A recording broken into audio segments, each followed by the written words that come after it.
Hello everyone, welcome to my YouTube channel, The Truth Hurts. I'm Andrew the Love Doctor, and I specialize in breakups with catching people creeping, lying, and cheating in relationships. Today I'm going to discuss red flag number 201, the false recovery from narcissistic abuse. With breakups, and this is very hard to do, you have to focus more on the part you played in the demise of the relationship rather than what your mate did to you. I should have never gotten into a relationship with that monster. I was still grieving my previous breakup, which is why it is of great importance not to get into another relationship until you have fully healed. If you don't, people will take advantage of your weakness. This includes having sex. You see, to feel wanted, survivors start having sex with anyone that shows them the simplest attention and end up with excessive sex partners like a narcissist. How many of you heard that your narc slept with several people after you? Please watch red flag number 113, the whorish behavior of a narcissist. Narcissists sense when you are vulnerable and know exactly what to say to lure you in. Once you're lured in, you're fucked. A narcissist's agenda is to build you up to tear you down.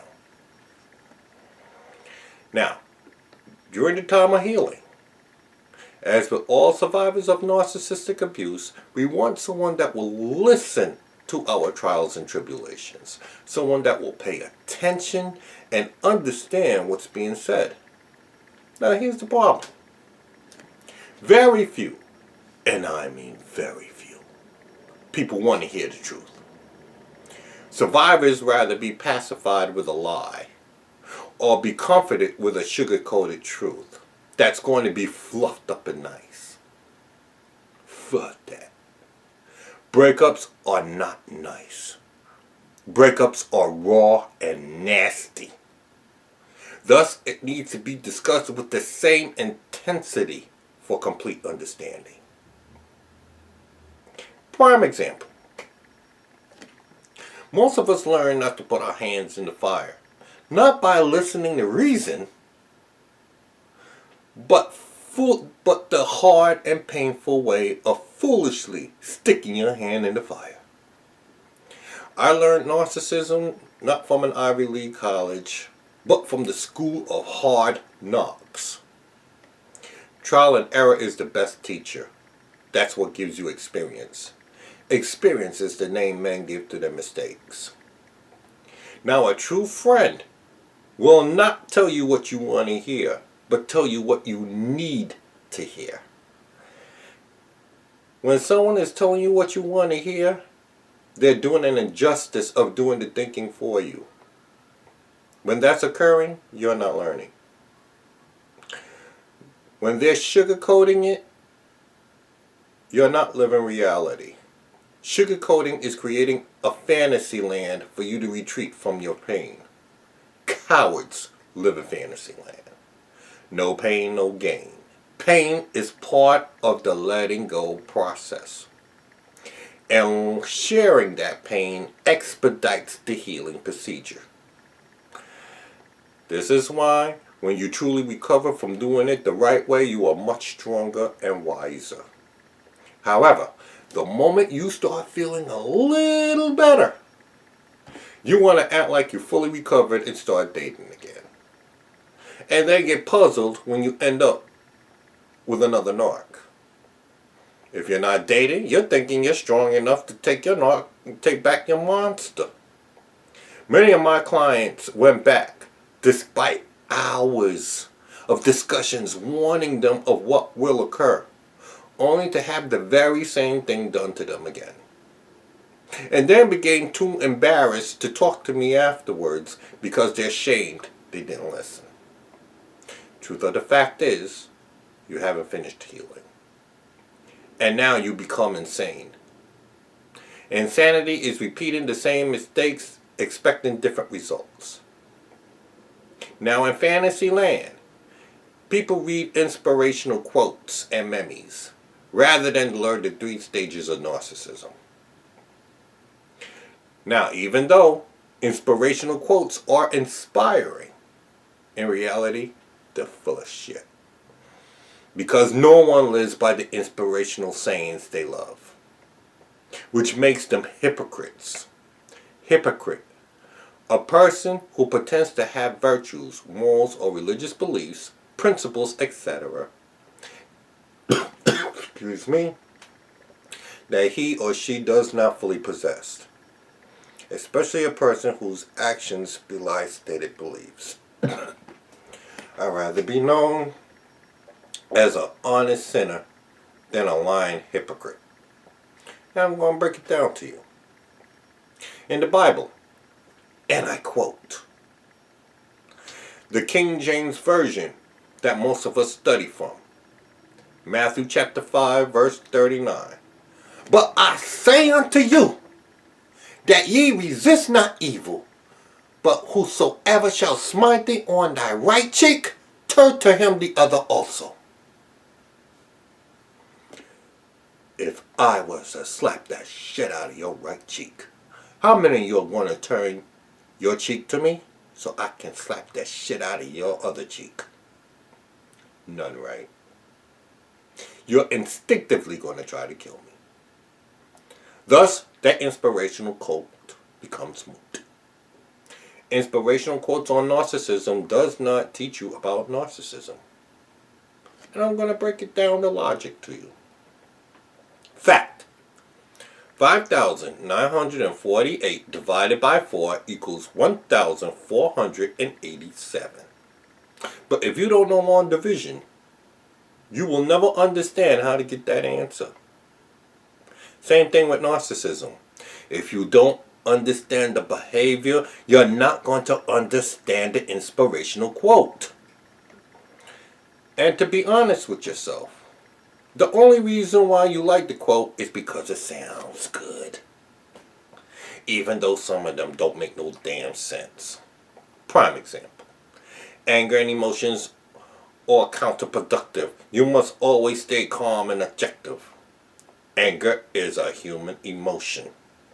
Fact. In extreme violations, emotions overrides logic. Which is why we are, as humans, act out. I just demonstrated that reaction by slapping your face. Studying narcissistic behavior grooms you for the reactions. Have you ever experienced your heart skipping a beat from being surprised of an ex contacting you out of the blue? Or unexpectedly seeing them in public? That occurs because you didn't anticipate it. Now, when you know narcissism, you expect the unexpected. And you're prepared to conduct yourself appropriately because you are ready. You don't always get the opportunity to react properly. Thus, you must be prepared to represent yourself when the chance arises. Or else you'll spend the rest of your life thinking could've, should've, would've. Please watch red flag number 146, Hindsight of a Narcissist. My monster still tries to contact me from time to time with her phony Facebook profiles and YouTube comments. If you look at my YouTube videos, you will always see 1 thumbs down. Regardless of the thousands of views and dozens of likes. That's Lilith. And if you see another thumb, that's a flying monkey Judy. You need to follow my lead and maintain no contact. No contact is the perfect way of saying fuck you.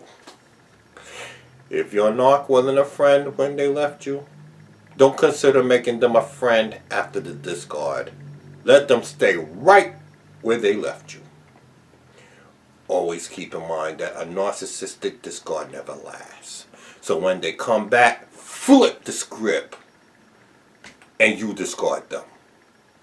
Now, many of my clients can't do this because deep down inside, They want to speak to their monsters. Red flag! People don't let go of someone until they have established a foundation with someone else. They do this because they want to be taken care of. They get cocky and burn the bridges with the old supply, not realizing the new supply will be unable to maintain the happiness of the idolization stage. When boredom arrives, they seek to go back to their comfort zone, which is you, the old supply. That's when you get downgraded from the only choice or first choice to second choice. Run! Another issue discussing narcissism is when people become offended in the discussions. Example, calling a woman a bitch. Women want to act like bitches, but hate to be referred to as a bitch. Let me break this down to you. Men are bitches too. Men have egos. That's what makes them bitches. Women have egos too. Their egos are amplified by their attitudes. Ego amplified by attitude creates the bitch. And this is by definition. So your emotions doesn't alter the definition. Bitch. A person that doesn't give a flying fuck anymore. That can and will be cruel to another person. The bitch will take advantage of an expecting soul and use a person for their selfish needs, such as sharing your knowledge of whatever you can do that will benefit them. Whether it's cooking their meals, cleaning their clothes, or paying bills if you have the money, or driving them around town like a chauffeur. One woman recently unfriended me because she didn't like my terminology.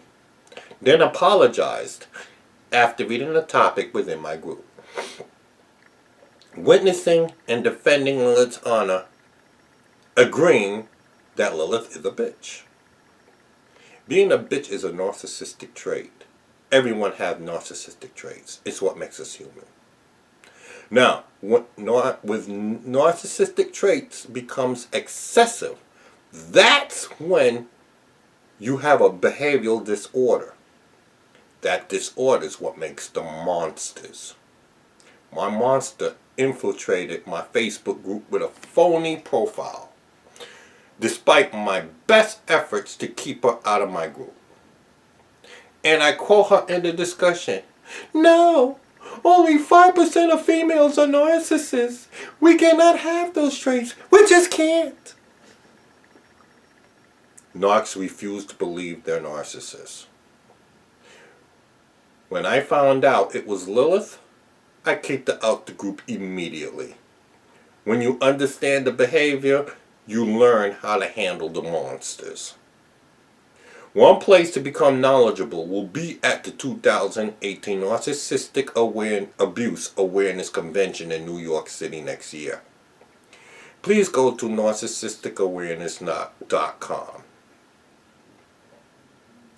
It's said that you can't blame the person you picked to be with, but you have to blame yourself for choosing the person you were with. Of course, this is a bullshit quote, because it was designed before the narcissistic mask was known. Please watch Red Flag number 149, Narcissistic Mirroring. There is no way to know a narcissist until that face mask comes off. Everybody got red flags. That doesn't make you a narcissist. Truth of the fact is, I was no better than her. We were two lonely people with issues, and I thought that each would have each other's back and build together and grow old together. Issue between Lilith and myself was we had different intentions for the relationship. Truth of the fact is, fuck-ups meet fuck-ups. Lastly, don't allow anyone to dictate how long it should take you to get better. Those that are telling you this didn't love their mate as much as you loved yours. Trust me on this one. When you truly love someone, you just don't forget it and let it go. Getting better depends on how much you loved the person. Everyone has his or her own time span for recovery. Many people with double digits, 16 years, are contacting me because they still haven't fully healed. You are never the same after a narcissistic discard. So, if it's taking you some time to get better, that's okay. Just do it properly so you don't make the same mistakes in your next relationship. That's all that matters. Red flag! Make this a life lesson learned.